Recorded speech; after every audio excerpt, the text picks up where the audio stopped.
vas nous parler des 3 formes d'illumination.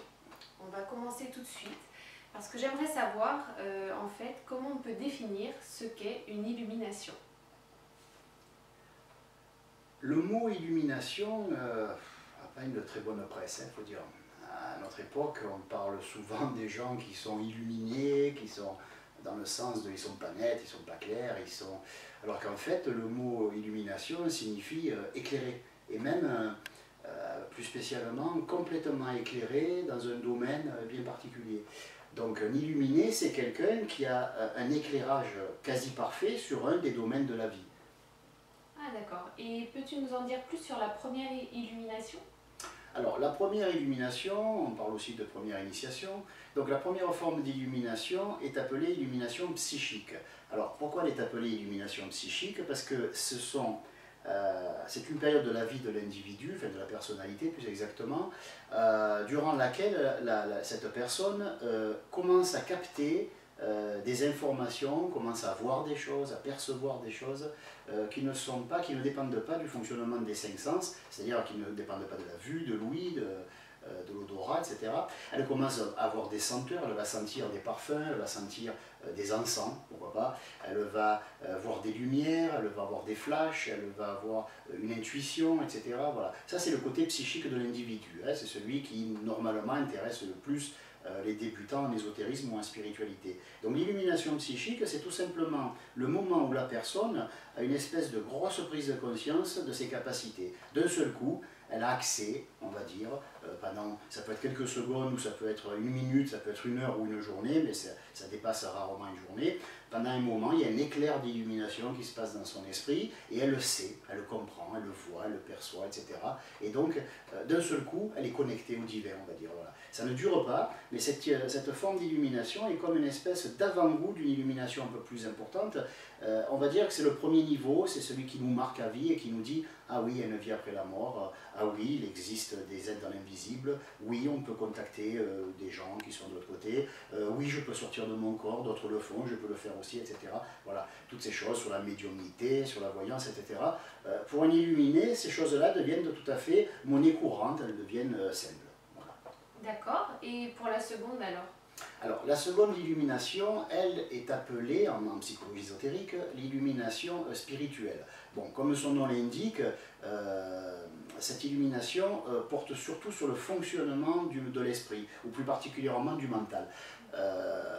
On va dire qu'un illuminé du premier niveau, une personne qui atteint le niveau de l'illumination psychique, va capter des choses, percevoir des choses. Par exemple, elle va voir les gens qui sont décédés, elle va voir des maîtres de l'invisible qui lui parlent, ou les entendre. Bon, tandis que la personne qui fait une illumination spirituelle, qui est la taille au-dessus, normalement on la considère comme étant la taille au-dessus, est une personne qui non seulement a eu un premier flash de compréhension, mais maintenant le conserve. C'est-à-dire que la personne qui est illuminée spirituellement est une personne qui a ouvert d'une manière définitive son esprit et qui est capable, non pas de faire sporadiquement ou ponctuellement certaines choses, mais est capable de les reproduire à volonté. Voilà. Ça ne veut pas dire que quelqu'un qui est illuminé spirituellement va avoir des capacités psychiques. Ça veut dire que cette personne, d'un point de vue mental, compréhension, tout ce qui touche au mental, hein, pas le ressenti, pas le cœur, mais tout ce qui touche au mental, cette personne va avoir un accès direct, on va dire, à la compréhension, à la connaissance, pourquoi pas aux annales akashiques, comme on dit. Donc c'est une personne qui aura un degré de compréhension non seulement plus élevé, mais permanent. Ok, et pour la troisième alors? Alors la troisième et dernière illumination selon la Psyézo, encore une fois, hein, parce que selon les traditions, il peut y avoir 7 initiations, il peut y en avoir 12, il peut y en avoir une, il peut y en avoir 2, 3, peu importe. Voilà. Donc selon la Psyézo, c'est pour simplifier, la troisième forme d'illumination est appelée illumination divine. Comme son nom l'indique, ça ne veut pas dire qu'on devient Dieu, ça ne veut pas dire qu'on atteint le divin, ça veut dire qu'on est capable de percevoir les choses comme percevrait un Dieu. On ne devient pas un Dieu, attention, hein, mais étant donné qu'on est illuminé psychiquement, qu'on a donc des capacités que les autres n'ont pas, étant donné qu'on a un mental qui fonctionne quasiment à 100%, et qu'on peut comprendre et faire des choses que d'autres ne peuvent ni comprendre ni effectuer, à ce moment-là, ça nous permet d'avoir une vision qui s'approche au mieux, on dira, d'un point de vue humain, qui s'approche au mieux de celle du divin. On va dire que si Dieu voyait à travers les yeux de l'humanité, ben, il verrait comme voit un être qui a atteint la troisième illumination, qui est l'illumination dite divine. Le mot divin n'est pas un nom, hein, on ne parle pas de Monsieur Dieu, c'est un adjectif, divin, parfait, impeccable, il n'y a pas mieux, etc. Voilà, c'est un adjectif, hein, le mot divin, divinement bien, etc. Donc l'illumination divine est le plus haut niveau que peut avoir un être humain ordinaire, encore une fois, hein, et qui peut voir comme voit Dieu, entendre comme entend Dieu, et comprendre les choses d'une manière parfaite en tant qu'être humain. Elle est divinement parfaite, mais toujours en tant qu'être humain. Voilà. La Psiézo fait allusion à un quatrième et dernier niveau, mais à ce moment-là, c'est tous les niveaux qui concernent les grands êtres cosmiques, les Christ, les grands maîtres, etc. Voilà. Jusqu'à maître et un peu plus loin, on va dire que les trois formes d'illumination sont accessibles pour un être humain ordinaire comme toi et moi. Voilà. N'importe qui peut arriver, enfin n'importe qui.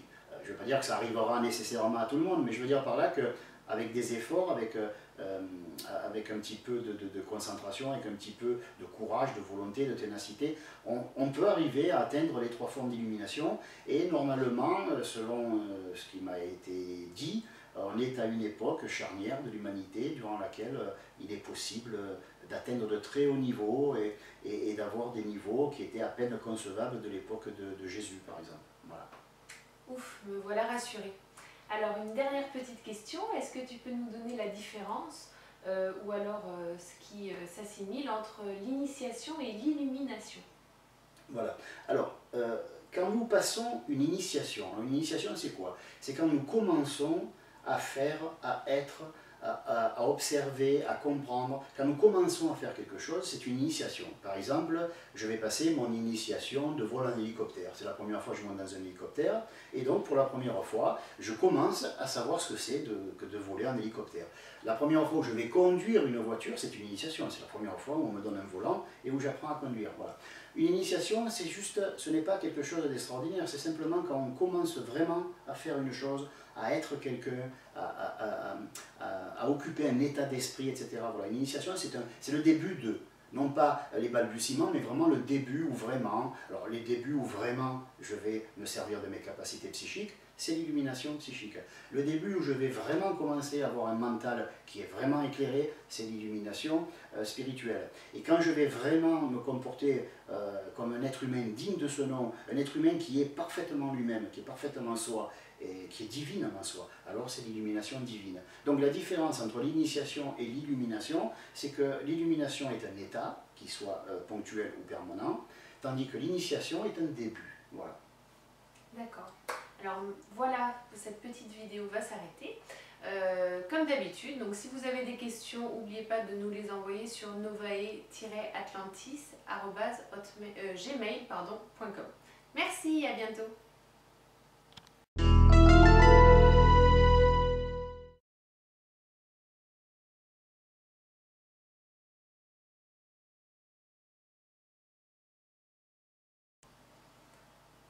Comme vous avez pu le remarquer, je me suis trompée sur l'adresse email. Ce n'est pas novae-atlantis, mais novae.atlantis@gmail.com.